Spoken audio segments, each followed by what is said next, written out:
Olá, sejam muito bem-vindos a mais um episódio do nosso DanadiaCast, um episódio que vai encher o seu bolso de dinheiro caso você aprenda algo. E se não aprender, pelo menos vai ter um entretenimento, vai ter um pouco de conhecimento e ao longo de sua vida, talvez, no momento que você deixar para trás tudo aquilo que está te travando mesmo, está impedindo você de ir à frente, talvez você consiga mudar. Mas não depende de mim, nem da Nádia, depende apenas de você. Olá, Nádia, tudo bem? Olá, mas eu acho que é uma sementinha que a gente planta, porque Sempre. muita coisa que foi falada pra mim lá atrás, e às vezes eu falo, nossa, mas por que eu não escutei isso lá Lá atrás? atrás. Mas é uma sementinha que a Uma gente, sementinha. né, joga e uma hora ela vai germinar e vai dar bons frutos. Uma sementinha que foi jogada no batel dentro de um hospital e nasceu lourinha. Lourinha, mas olha, pensa num louro, parecia que o sol tinha habitado o berçário. Só não tinha o olho azul do meu pai, mas tudo bem. Eu tenho uma verdade. É. Chamam ele de dia gato. É o dia triste gato, o olho azul. A gente vai convidar ele pra vir falar um dia aqui com a gente Vai ser muito nessa legal. temporada. Ele falou que vem. Vai ser muito legal, Ele muito falou legal. que vem, aham. E aí, me conta, agora precisamos saber da tua história, porque a gente viu um pouco dos meandres que eu fui traçando na minha vida e as crenças que foram aparecendo, a falta de medo nos momentos, falta de controle financeiro e aos poucos as coisas foram mudando. Me conta agora um pouco de você. Isso. Isso tudo porque a gente quer que as pessoas identifiquem quais são os condicionamentos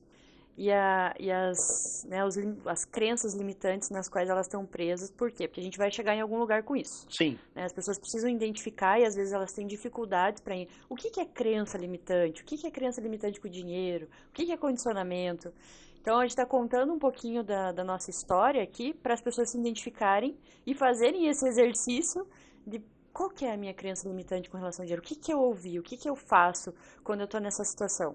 Porque como a gente viu com o teu exemplo, a gente repete situações até inconscientemente, de coisas que a gente escutou lá atrás. Perfeito. Você escutou do teu pai quando era pequenininho e você veio fazendo isso, né? Assim como a gente falou aqui que tá falando coisas boas aqui, que tá jogando uma sementinha, para que isso, ao longo prazo, vá fazendo algum efeito positivo na vida das pessoas. E até por isso que os episódios eles têm de 30 a 40 minutos. E porque a Nádia já disse agora em episódios anteriores, podia pegar e dar um curso fera de finanças de 2, 3 horas. Que eu acho que é muito mais, porque ela tem capacidade para falar 300 horas. Mas não é isso. Você precisa digerir, você precisa pensar, você precisa entrar em reflexão do que a gente está falando, referente ao que você viveu. E agora nós vamos presenciar, vamos escutar, vamos ter uma referência mágica. Conte-me sobre você, Nádia. Nasceu num hospital, no bairro Batel, em Curitiba. E aí? Foi isso, não foi? Foi isso. Eu comecei a falar um pouquinho no outro episódio que eu tive um despertar do 80-20, né, no curso Arta que eu fiz. Mas isso mais à frente, né? Isso agora, em 2017, né, recente, quando eu decidi fazer toda essa mudança de carreira. Mas eu nunca tive esse problema assim de controle, foi o que eu falei, né? Então, meu pai só tem eu e meu irmão. Meu pai vem de uma família de 6 filhos e ele era o filho mais velho. O pai morreu muito cedo, então ele sempre teve que ser a pessoa responsável, né, perante a família. E ele sempre trouxe isso pra gente. Então, responsabilidade, caráter, isso sempre foi algo muito forte na nossa criação. E claro que ele sempre teve que trabalhar muito, né? A minha mãe conta que ele não queria ter filho pelo que ele sofreu com os irmãos, pelo pai ter falecido muito cedo, então ele tinha medo disso. Então a minha mãe queria ter filho, ele não queria. Minha mãe queria ter 4 filhos. Mas aí teve 2 filhos, mas ganhou 2 sobrinhas e completou os 4 que ela tanto queria, né? Uhum. E então a gente sempre teve isso muito forte, de ter que trabalhar muito. E eu cresci vendo meu pai trabalhando muito. Então ele assim como da tua história de que ele tinha esse gênio de querer empreender, de querer ganhar mais, fazer algo a mais para a sociedade. Então ele veio para Curitiba, a história dele é uma história, ele vai ter a oportunidade de vir aqui contar um pouquinho, mas foi muito difícil porque ele não tinha ninguém aqui, não tinha pai, passava fome, a família que morava aqui não, assim, é mais um que veio e tem que se virar. E ele trouxe isso para a vida dele e ensinou a gente isso, que tinha que trabalhar muito. Então, a gente via ele trabalhando à noite, final de semana, viajava muito. Então, ele trabalhava no Brasil inteiro. E nunca, não tava sempre presente, era sempre a figura da mãe. Na escola, nas festinhas, no não sei o que de dançar, e meu irmão com futebol, era sempre a minha mãe que tava. E ele sempre, doeu sempre muito isso pra ele, porque ele sabe que ele teve que sacrificar algo que não ia voltar mais, mas pra no futuro dar alguma coisa de valor pra gente. Só que pra gente que era filha, a gente não olhava dessa forma, né? A forma, é até uma das conversas que a gente teve recente. Você olha como o pai que não tava, mas a gente olhava como os filhos que tinham um baita pai que tava sempre trabalhando pra trazer algo de bom pra gente. Então a gente conseguia ver esse lado dele. Muito bom. E e aí, eu, assim como você, tinha muita energia, tinha a cabeça a 1000 por hora. Com 16 anos, a minha mãe falou: Ó, ou você leva ela pra trabalhar e colocar essa energia criativa que ela tem e empreendedora lá na empresa, ou eu não dou conta, porque ela não quer parar em casa, ela quer sair de bicicleta pelo mundo. Então, vai trabalhar. Comecei a trabalhar aos 16 anos com ele e comecei lá pela recepção pra aprender a falar, pra aprender a atender o telefone e conversar com as pessoas. Muito bom. Porque adolescente não quer conversar, né? Adolescente quer viver num mundo separado. E aí ele falou: ah, então você vai começar, você acha que você vai começar como gerente? Não, você tem 16 anos, você vai começar pela recepção, vai falar com as pessoas, vai se comunicar, vai aprender a se vender, que a gente não sabe. Comecei pela recepção, mas eu pensava assim, fiquei 6 meses na recepção, falei, cara, eu preciso fazer mais coisa. Comecei a bater na portinha do cara do RH e falei assim, me dá aqui esses olerites, esses negócios que eu vou fazer. Então eu atendia telefone, eu separava, mandava olerite, então a gente trabalhava com a Petrobras e tinha obras em vários lugares do Brasil. Então eu fazia malote, eu fazia logística. Aí logo eu fiz 18 anos, entrei na faculdade, fazia engenharia. À noite eu passava nas transportadoras entregar as coisas, várias coisas. Que eu tinha que ser útil, eu tinha que trabalhar muito, porque eu tinha que ter mais salário. Eu já estava ganhando um salário bom, eu já tinha uma vida para minha idade boa, porque eu conseguia ir em show, eu conseguia ter roupa nova, eu abastecia meu carro. Uau! Então eu tava num caminho bom. E sempre essa mudança de função que acontecia, ou de área, sempre era porque eu falava, cara, eu sei tudo aqui disso aqui, eu preciso ir para a próxima. E foi assim que aconteceu. Então, de tempos em tempos, eu mudava de área, mudava de setor. E isso foi muito bom, porque eu consegui aprender o funcionamento de uma empresa. E aí eu fui para a área financeira, que era a área, né, o coraçãozinho ali, que todo mundo quer chegar ali porque tem dinheiro. E geralmente, quando a gente faz consultoria, a gente vê que é a área mais fraca, porque se você não tiver controle, se você não tiver planejamento, você vai sofrer. E aí eu cheguei na financeira, como eu tinha controle, planejamento, estudava engenharia, eu conseguia aplicar tudo aquilo que eu aprendia na teoria na prática. E aí a gente começou a montar sistema e ali eu me identifiquei. Então, apesar de ter feito uma área técnica, eu sempre apliquei isso na parte de finanças. Só que eu não sabia nada de finanças, eu tive que aprender, eu tive que ler, eu tive que fazer curso fora da faculdade, porque você não aprende isso. A gente não aprende educação financeira. Nenhuma área aprende. Nem quem faz administração, às vezes, não aplica isso nas suas finanças pessoais. Você precisa correr atrás e aprender de outra forma. Então, eu nunca tive dificuldade para ter esse controle. Eu ganhava bem, gastava bem, tinha uma vida confortável, mas não tinha uma reserva de emergência ali por conta própria, porque eu falei, não gosto de passar perrengue. Eu tinha reserva financeira para a empresa, porque como a gente trabalhava com prestação de serviços, o nosso calcanhar de Aquiles era no 13º no final do ano. Então eu como financeira tinha que começar a planejar isso em julho. Em dezembro eu tinha que ter dinheiro para pagar o 13º de mais de 5.000 pessoas. Então o que eu fazia para a empresa, eu fazia para mim essa reserva. Então isso nunca foi problema. Só que eu trabalhava muito, muito. Então eu trabalhava final de semana, eu fazia faculdade à noite, então eu tinha que fazer as coisas da faculdade no final de semana e trabalhar. Durante o dia eu não conseguia dedicar tempo nenhum, porque eu via meu pai trabalhando, eu via meu pai viajando. E a minha mãe falava assim, você precisa ser alguém na vida, você não pode depender de ninguém. Então eu sempre fui muito independente, tanto financeiramente como de pessoas. Então para mim a ideia de depender de alguém me causava pânico, porque minha mãe falava que eu não podia ser assim. Perfeito. Então, a criança tá aí. Tá aí a Eu criança. trouxe isso não só pra vida financeira, mas pra todas as áreas da minha vida. Claro. De ser muito independente e não depender de ninguém. E aí, Dani, durante toda, né, a parte empresarial, eu fui aprendendo sobre gestão, me dedicava muito, porque eu tinha que provar para as pessoas que eu estava ali pela competência e não porque eu era filha do dono, né? Então tinha isso também. E eu era mulher trabalhando num ambiente masculino, na parte de engenharia, de projetos. Então eu não tinha par mulher. Então todos os meus pares eram homens. Então eu tinha que provar que eu era competente. E assim, as pessoas falam: ah, mas o mundo mudou, a mulher tem muita oportunidade. Sim, tem. Mas a gente sofre muito preconceito ainda. Muito mesmo. Eu vivi isso durante toda a minha carreira, eu passei por isso. Então sempre tinha que ser algo a mais. Não podia ser beleza, tinha que ser inteligência. Então eu sempre tive que balancear isso. E aí, é, eu nunca tive dificuldade com essa parte de saber o que entrava, o que saía. Eu sempre soube fazer isso muito, muito bem. Mas eu tinha o problema com 80/20, que eu fui descobrir isso muito depois, que era trabalhar muito. Então, eu sempre achava que para mostrar que eu estava trabalhando, eu tinha que fazer muito, eu tinha que entregar sempre mais.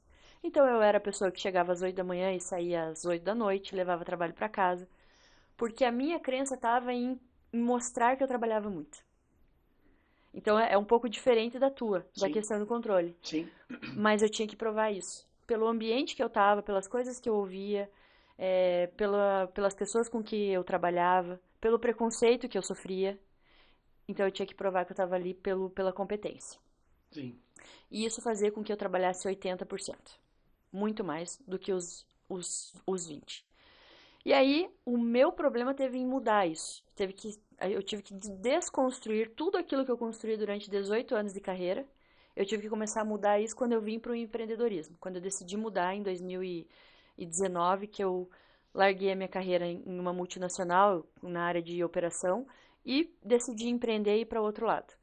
Porque aí veio a pandemia. E aí a pandemia você podia trabalhar de casa, você podia trabalhar do sítio, você podia trabalhar da praia, que a gente teve que mudar tudo pro online. E eu não, eu achava que eu era improdutiva. Porque como assim eu vou trabalhar de casa? Eu tenho que Como estar no assim? lugar trabalhando para mostrar que. E Pra aí eu mostrar. comecei a desconstruir isso que eu tinha de que eu tinha que mostrar a produtividade.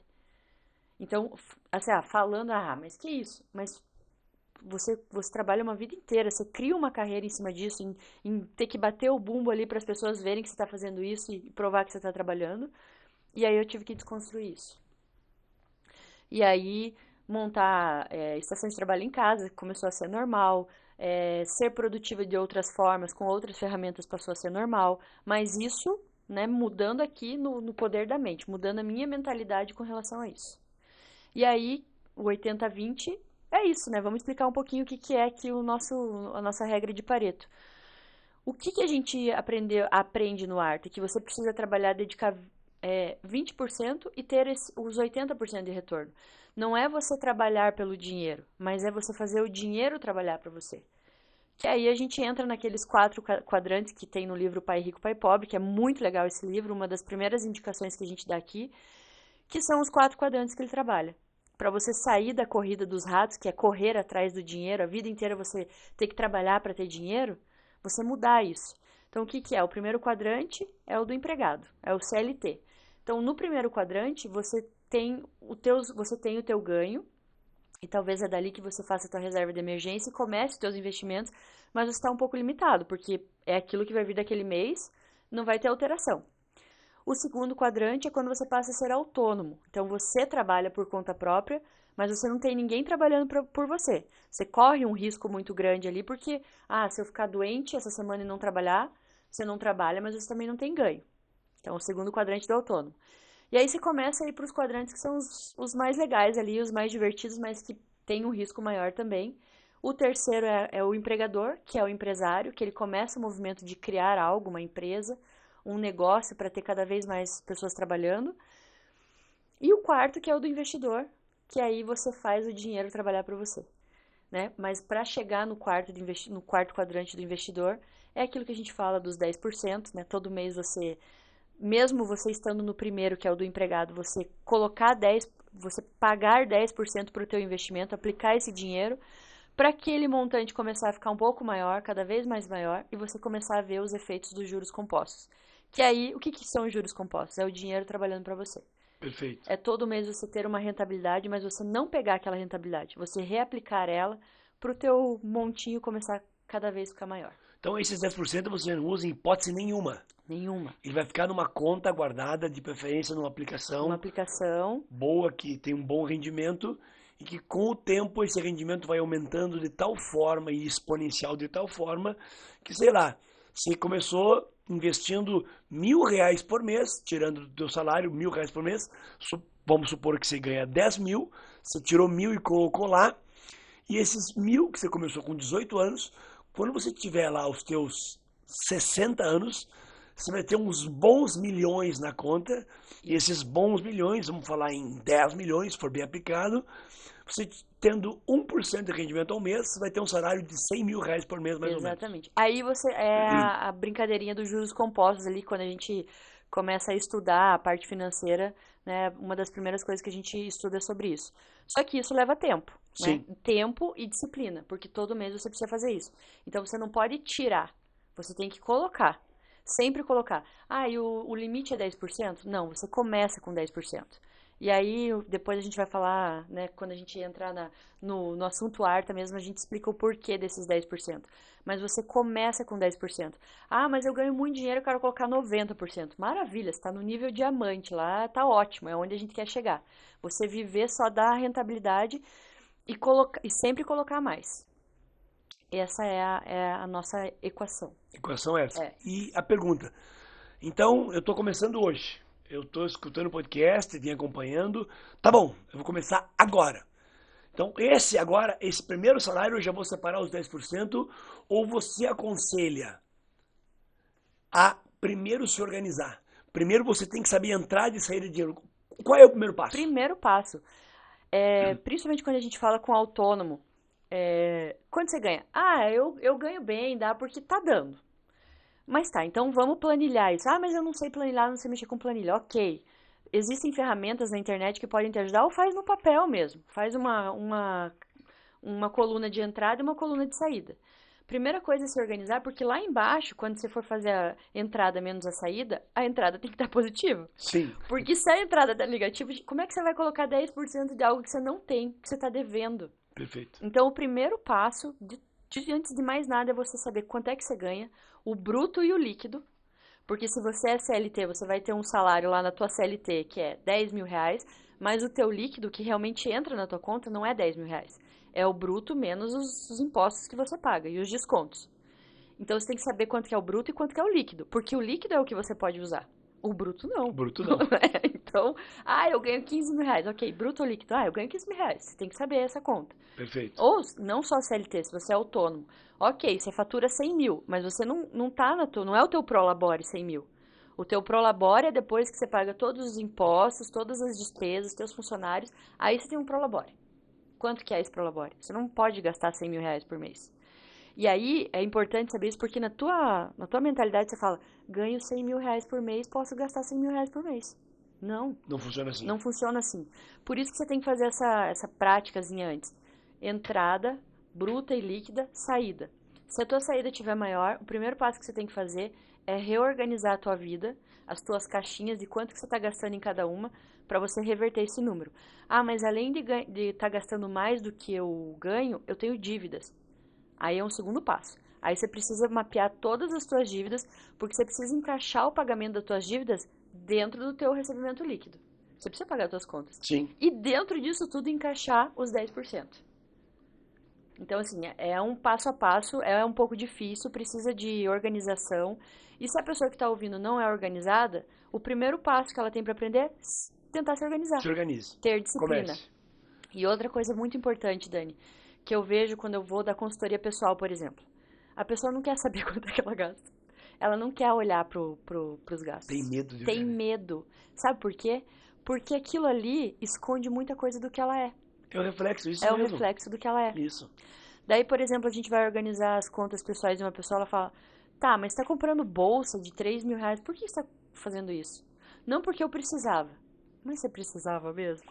Você não tem nenhuma bolsa? Era a Ou primeira será bolsa. que comprar aquela bolsa tá te remetendo a algo que você precisava naquele momento por uma ansiedade, algum momento de depressão, algum momento que estava passando na tua vida e você foi lá e comprou a bolsa.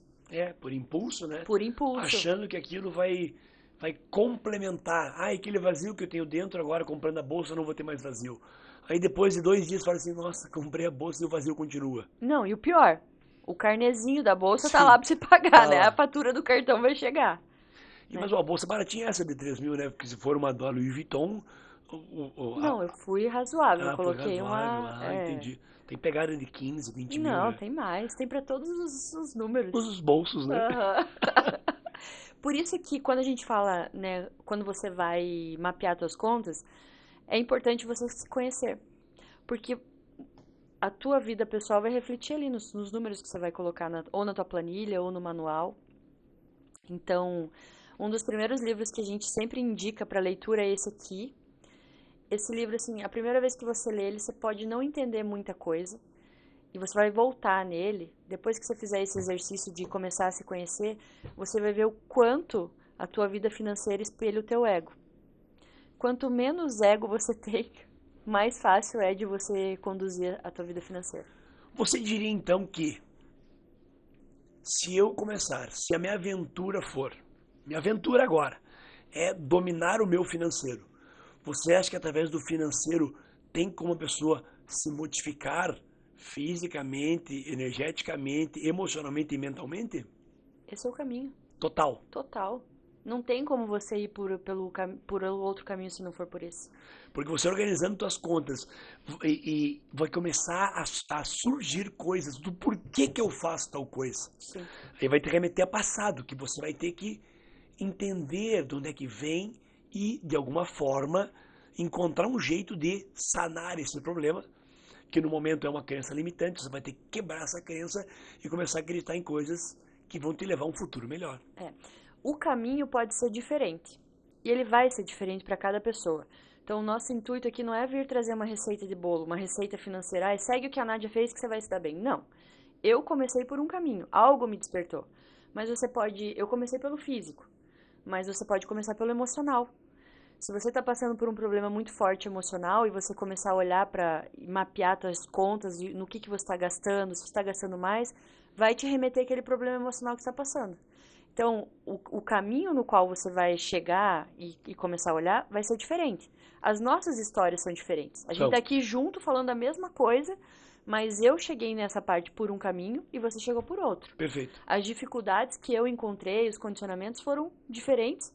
Às vezes um ou outro igual, por exemplo, do teu pai, do meu pai, que trabalhavam muito para dar para os filhos, para entregar uma vida boa, uma qualidade de vida para os filhos, mas os nossos caminhos são diferentes. Né? Quando a gente se cruzou, a gente entendeu um objetivo em comum. E é isso que vai acontecer. Não existe uma receita de bolo. Não escuta esse podcast achando que no final a Nádia vai entregar como ganhar 1 milhão em 20 dias. Não vai ter isso. Não vai. Cada um vai chegar no seu 1 milhão de alguma forma. Num tempo diferente do outro, dependendo daquilo que faz. Mas o que a gente está trazendo aqui, óbvio, existem algumas técnicas básicas, um caminho que você pode seguir. O primeiro deles é: entenda quanto você ganha, entenda quanto você gasta. Tenha controle sobre isso. Quem não controla quem controla fora é porque não controla dentro. Então, pare de querer controlar fora, os coleguinhas fora, o amigo que trabalha com você, o seu sócio. Controle dentro. Tenha o controle dentro da tua casa. E se você é casado, faça isso com a tua esposa, com o teu marido, porque vocês compartilham do mesmo dinheiro, mesmo que um pague mais do que o outro. É importante vocês terem isso juntos. E se tem filhos, tem que envolver também, porque a educação financeira começa nas crianças. A gente vai fazer um episódio só sobre isso e acho que você pode trazer exemplos do que faz com a Helena. Perfeito. Mas começa nas crianças. Você não espere que o professor da escola vai ensinar o teu filho educação financeira ou que na faculdade ele aprende, porque quanto antes ele começar a aplicar isso, antes ele consegue crescer. Então, a primeira dica, o primeiro livro é esse aqui. Talvez a primeira vez que você ler, você não vai entender nada. Um Novo Mundo. Exatamente. De Eckhart Tolle. Mas você precisa se conhecer. Tudo aquilo que você faz na tua vida financeira é reflexo do que você faz na tua vida. E aqui a diferença é que a gente trabalha com números. Então, e você vai identificar os números e no que isso está indo. Muito bom, Nádia. Uau! Então vamos só fazer um resumão aqui. Por favor, vai. Nossos episódios vão ser curtinhos para que você escute um cada dia e possa decantar isso na tua vida. Então vamos lá, um resumo de hoje. Entenda quanto você gasta, quanto você ganha bruto e líquido, se você é empregado CLT ou se você é autônomo ou se você é empresário, quanto que você tem de Prolabore e quanto que você gasta. Planilhe isso para você entender se a conta da entrada está maior do que a conta da saída. E isso é muito importante. Se você tem dívidas, você tem que colocar essas dívidas dentro disso. Então, você precisa entender e ajustar o que precisa ser ajustado. Então, o que entra, o que sai, as dívidas e os 10% que são primordiais para você começar a tua trilha do caminho do investidor, que é o quarto quadrante.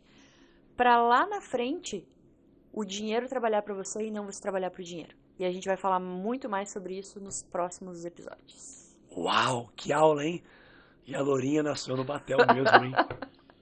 Nádia, obrigado. Mas o meu caminho começou do Batel, mas eu caminhei muito, viu? Nossa, eu sei disso, porra. Tem muita coisa que eu vou falar aqui que eu fiz que não deu certo e que é legal trazer também para as pessoas terem esse aprendizado. Porque Claro. quando a gente aprende com o erro do outro, a gente precisa errar. Claro que não, isso é sabedoria. Exatamente. O sábio, ele não precisa sentir dor. Ele vê o outro sentindo dor. Opa, lá tem uma parede. Não vou bater a cabeça ali. Isso aí. E o tourinho aqui vai lá e bate a cabeça, sangra. Não tem parede lá, tem parede sim. Tem. Gente, obrigado, Nádia. Valeu, gente. Obrigada. Abraço, até o próximo.